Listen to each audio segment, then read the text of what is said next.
Hi everyone, welcome to Engineered Math. In this video, I will teach you about least common multiple or LCM. So how do we find the least common multiple or LCM of two or more numbers? So let's discuss first what is the definition of multiple.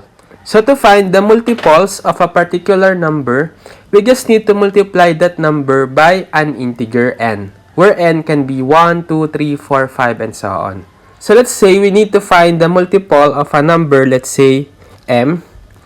We just need to multiply it by an integer n, where n can be equal to 1, 2, 3, and so on. So for example, if we try to find the multiples of 16, so this time that is our m, we just need to multiply 16 one at a time by different values of n. So let's start with n is equal to 1. So the first multiple will be 16 times n, which is 1. Then another multiple is multiply again 16, this time by integer 2. Then for the third multiple of 16, we simply multiplied 16 by 3. For the fourth multiple, we multiply 16 times 4. For the fifth multiple of 16, we multiply 16 by 5, and so on. So therefore, when we try to multiply each of these numbers, we have the multiples of 16 as 16, 32, 48, 64, 80, and so on. Likewise, if we try to find the multiple of 12, so this time our m is 12, and we just need to multiply this 12 one at a time at different values of n. So let's start with n is equal to 1. So the first multiple of 12 will be 12 times 1. The second will be 12 times 2. The third will be 12 times 3. The fourth will be 12 times 4. The fifth will be 12 times 5, and so on. And simplifying these values, we have the first multiple is 12, second multiple is 24, third multiple is 36, fourth multiple is 48, fifth multiple is 60, and so on. So what if we want to find the multiples of 16 and 12? So since we have listed already some of the multiples of 16 and 12, it will be easier for us to find their LCM. Why? Because all we need to do is to look for the common multiples of them, which is the least. Obviously, it is 48, right? So along the way, when we continue listing the multiples of 16 and 12, there will be times that we can have another common multiple. But since we are looking for the least common multiple, the number that we see first as the common multiple of the two numbers will actually be the least common multiple already. Okay? So the LCM of 12 and 16 is 48. Okay? Now, since listing all the multiples of two or more numbers to find their LCM is so tedious, I will teach you a general method of finding the LCM of two or more numbers. That is by using prime factorization. So by the way, I already have a separate video about prime factorization, so if you haven't watched that yet, I'll just put the link of the video in the description so you can check it also. Okay, to illustrate the general method of finding the LCM of two or more numbers, let's solve some examples. So for the first one, we have find the LCM of 1,980 and 8,400. Okay, so the first step is to find the prime factorization of each of the number. So let's start with finding the prime factorization of 1,980. So it can be factored as 10 times 198. 10 can still be factored as 2 times 5. 2 and 5 are already prime numbers, but 198 can still be factored as 2 times 99. So 2 is already a prime number, but 99 can still be factored as 9 times 11. 11 is already a prime number, but 9 can still be factored as 3 times 3. So since the last factors are already prime numbers, then we'll end here. So therefore, the prime factorization of 1,980 is, let's start with 2. We have 2, so 2 times 2 times, next is the 3, so we have 2 3s, so we have 3 times 3 times 5 times 11. Or in exponential form, it is equal to 2 squared times 3 squared times 5 times 11. Okay? Then, let's proceed with the prime factorization of 8,400. So, obviously, 8,400 can be factored as 100 times 84, right? So, 100 can still be factored as 10 times 10, right? So, 10 can still be factored as 2 times 5. 2 and 5 are already prime numbers. Likewise, this 10 can still be factored as 2 times 5, which are both prime numbers. Then, for 84, it can be factored as 2 times 42, right? So, 2 is already prime, but 42 can still be factored as 6 times 7. So, 7 is already prime, but 6 can still be factored as 2 times 3. So, since 2 and 3 are both prime numbers already, then we'll stop the prime factorization here. So, therefore, the prime factorization of 8,400 is equal to, so let's start with the smallest prime factors, which is the 2. So, we have a total of 4 2's. So, we have 2 times 2 times 2 times 2 times, the next is 3. We have only 1 3, so times 3. Then the 5, we have a total of 2 5, so times 5 times 5. And lastly, times 7. In exponential form, it is equal to 2 to the 4th times 3 times 5 squared times 7. Okay? Now, the next step is to find for the common number or factor that appears in the prime factorization of 1,180 and 8,400. So, let's list the common factors as, so obviously, one of the common factors is 2, right? It is common to both numbers in their prime factorization. Likewise, 3 is also common, right? What else? 5 is also common. So, we have a total of 3 common factors for the two numbers, which are 2, 3, and 5. So, we list them. Okay? Then, we have this rule for finding the LCM that we need to check for the highest exponent that appears in the common factors. So, for 1,180, it's 2 squared. So, the exponent is 2. While for 8,400, the exponent of 2 is 4. So, obviously, the higher exponent is 4. So, we'll copy that as the exponent in the common factors for 2. So, we write 2 to the 4th. Likewise, for 3, for 1,180, its exponent is 2. While for 8,400, its exponent is just 1.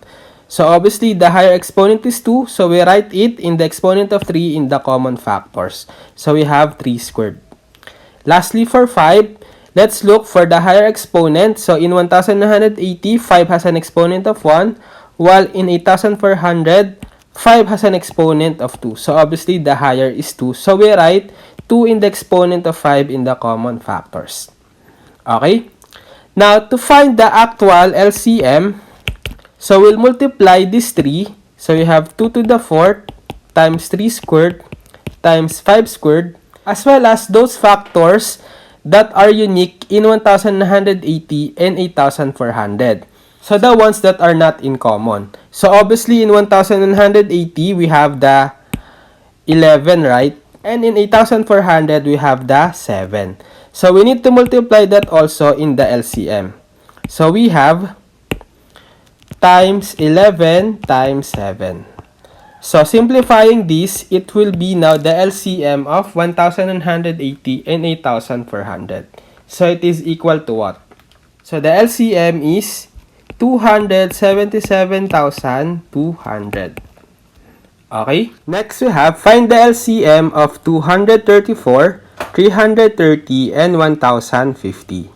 Okay, so following the same steps as in example number 1, let's try to find first the prime factorization of each number.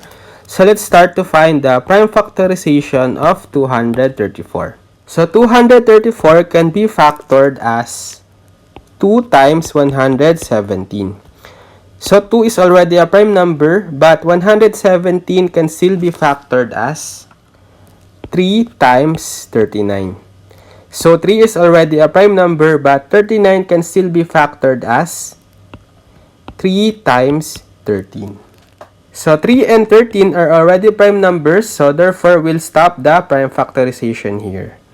So if you try to list the final prime factorization of 234, it is equal to, let's start with 2 times the 2 threes, so times 3 times 3 and times 13. Or in exponential form, it is equal to 2 times 3 squared times 13. Okay? Next, let's proceed with the prime factorization of 330.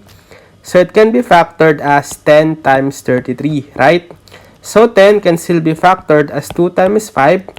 2 and 5 are already prime numbers, but 33 can still be factored as 3 times 11. So 3 and 11 are both prime numbers, so we can stop the prime factorization here. So therefore, the prime factorization of 330 is equal to 2 times 3 times 5 times 11. Okay? Lastly, for the prime factorization of 1050, it can be factored as 105 times 10, right? So 10 can still be factored as 2 times 5, and 2 and 5 are already prime numbers, but 105 can still be factored as, obviously, 5 times 21. So 5 is already a prime number, but 21 can still be factored as 7 times 3. So 7 and 3 are already prime numbers, so we'll stop here. So therefore, the prime factorization of 1050 is equal to, so let's start with 2.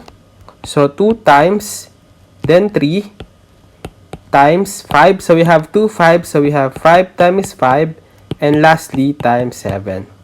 Or in exponential form, it is equal to 2 times 3 times 5 squared times 7. Okay?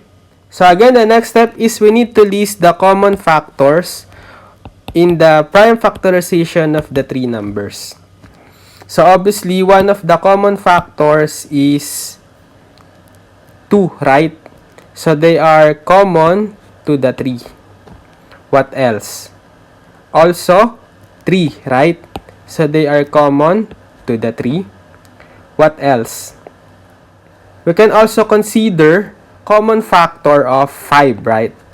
Although, as you can see, 5 is not included in the prime factorization of 234. It's just present in 330 and 1050, right? But in finding the LCM, although a particular prime factor is just common to at least 2, it can still be considered as a common factor. So we'll also list that, okay? Then there's none anymore since all of the remaining in 234, 330, and 1050 are already unique, which are the 13, 11, and 7, right? So therefore, the complete list of common factors are 2, 3, and 5. Then applying the same concept, we will need to find the highest exponent among the common factors in the three numbers. So for 2, in 234, its exponent is 1. For 330, the exponent of 2 is 1 also. And for 1050, the exponent of 2 is 1 also. So obviously, we have no choice but to use the exponent of 1. So we write exponent of 1 in the common factor for 2. Okay? Next, for 3, for 234, the exponent is 2. For 330, the exponent is 1. While for 1050, the exponent is 1. So obviously, the higher exponent appears in 234, which is 2. So we write 2 in the exponent of 3 in the common factor. Lastly, for 5, so for 330, the exponent of 5 is 1. And in 1050, the exponent of 5 is 2. So since 2 is higher than 1, so we'll choose 2 as the higher exponent and we write it as the exponent of 5 in the common factor. Okay? Then to find the actual LCM, let's just multiply these 3. So 2 to the first, or 2 times 3 squared times 5 squared. And then again, we'll also multiply all the unique factors in the prime factorization of 234, 330, and 1050. So obviously, they are what? So in 234, the unique is 13, right? In 330, the unique is 11. And in 1050, the unique is 7. So we'll need to multiply them also in the LCM together with these three numbers. So times 13 times 11 times 7. So therefore, if we try to multiply these expressions, the final value of LCM is what? So it is equal to 450,450. Okay? Okay, so I think that's it for this video, least common multiples. So I hope you learned something from this video and thank you for watching.